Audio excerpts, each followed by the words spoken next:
Abra comigo de novo a palavra do Senhor em 1 Pedro, capítulo 2, versículo 5.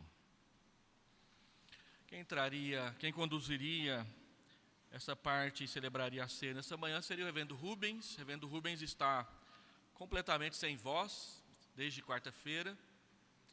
Foi ao médico, o médico lhe proibiu de falar. Então, provavelmente ele vem à noite se melhorar, mas ele vem só para impetrar a bênção hoje à noite. 1 Pedro, capítulo 2, versículo 5. Verso 4 diz: chegando-vos para ele, que é Cristo, a pedra que vive, rejeitada assim pelos homens, mas para com Deus eleita e preciosa.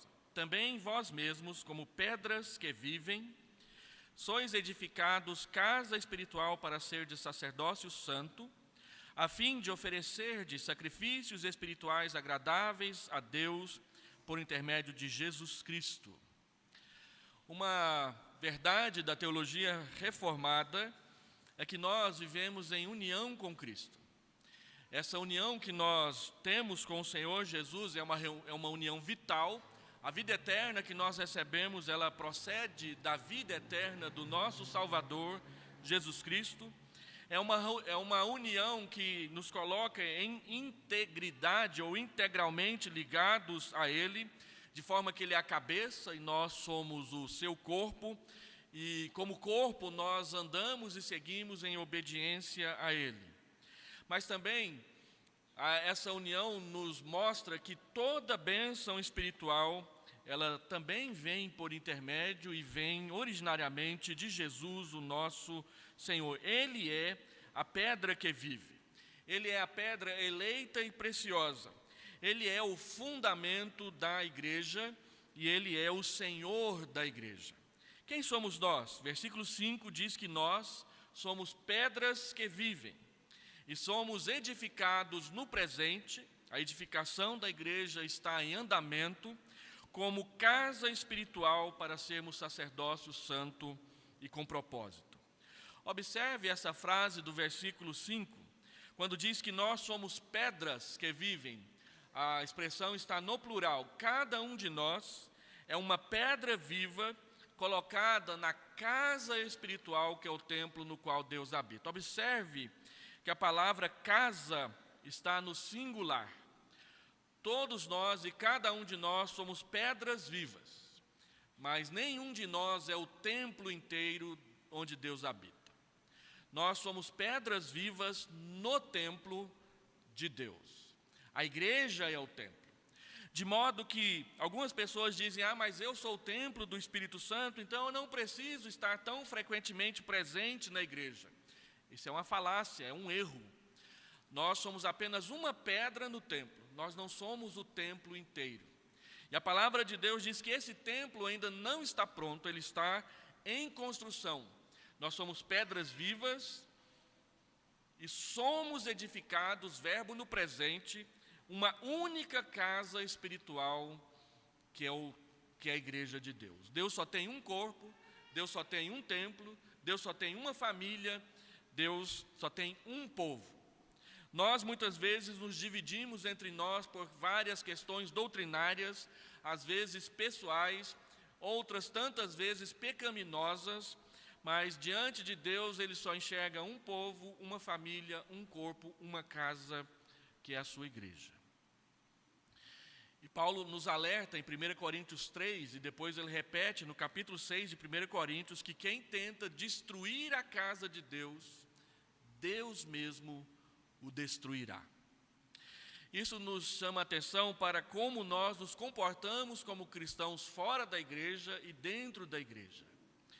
Como que nós usamos as nossas palavras, como que nós nos comportamos. Nós trabalhamos para ajudar e servir na edificação, ou nós somos tropeço para aqueles que estão trabalhando na edificação da casa espiritual. Observa que quem está edificando a casa é o próprio Deus. Sempre que nós somos causa de escândalo, de vergonha, de problemas, de intrigas da igreja, nós estamos nos colocando no caminho do construtor, que é o próprio Deus. Mas quando somos cooperadores ativos, quando a nossa participação é positiva e saudável na vida da igreja, nós vemos a obra andar para frente e seguir adiante. Como que funciona essa questão da construção da casa? Em 1979, uma moça chamada Sueli foi estudar no Colégio Cosmorama de Anápolis, que era propriedade de um presbítero de uma igreja presbiteriana. E lá havia, no momento do recreio, um professor que dava aula de geografia, e ele dirigia um clubinho bíblico e falava de Jesus para os alunos, numa programação que durava, no máximo, 7 minutos. Sueli participou do clubinho bíblico, foi alcançada pelo Evangelho. Duas moças, a Vânia e a Sônia Demaíse, a discipularam e ela foi colocada como mais um tijolo sobre essas 3 pessoas. Sueli tinha um irmão que se chamava Hélio, e ela falou de Jesus para ele, e ele fez várias perguntas para ela a respeito da Bíblia, ela respondeu, então ele entregou a sua vida a Jesus, e o Hélio foi colocado como um tijolo sobre a vida da Sueli. Hélio frequentava uma igreja, e ele trabalhava numa mercearia, e lá todos os dias ia comprar pão um tal de Sebastião Godoy. E Hélio falou de Jesus para Sebastião Godoy, e ele entregou a vida para Jesus, e Sebastião Godoy foi colocado como um tijolo sobre o Hélio. Sebastião Godoy era policial, foi transferido para uma cidade perto de Brasília, onde tinha uma igreja presbiteriana que tinha 6 membros. E ninguém tocava nada, e o Sebastião tocava alguma coisa, e ele foi tocar alguma coisa lá, desafinado, que dava dó. Mas passou na porta da igreja uma menina chamada Cirlei e viu aquele homenzão de 1,90 m, de olho verde, tocando violão, desajeitadamente disse: eu vou casar com esse cara. E entrou na igreja, ouviu o evangelho, entregou a vida para Jesus e foi colocada como um tijolo sobre a vida do Sebastião. É assim que Deus faz.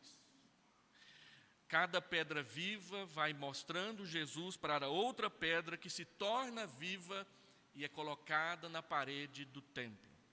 É assim que a igreja do Senhor vai crescendo. E ela vai crescendo com um único objetivo. Olha o texto, na parte final do versículo 5. A fim de oferecer de sacrifícios espirituais agradáveis a Deus por intermédio de Jesus Cristo. Deus nos chama para a sua igreja com propósitos claros e definidos para nós. Constantemente a Escritura diz que Ele nos chamou para proclamar as suas virtudes, que Ele nos chamou para oferecer sacrifícios espirituais, que Ele nos chamou para oferecer sacrifícios de louvor ao seu nome, que Ele nos chamou para oferecer o sacrifício vivo a si mesmo, como adoração, pela renovação da nossa mente, pela transformação da nossa vida.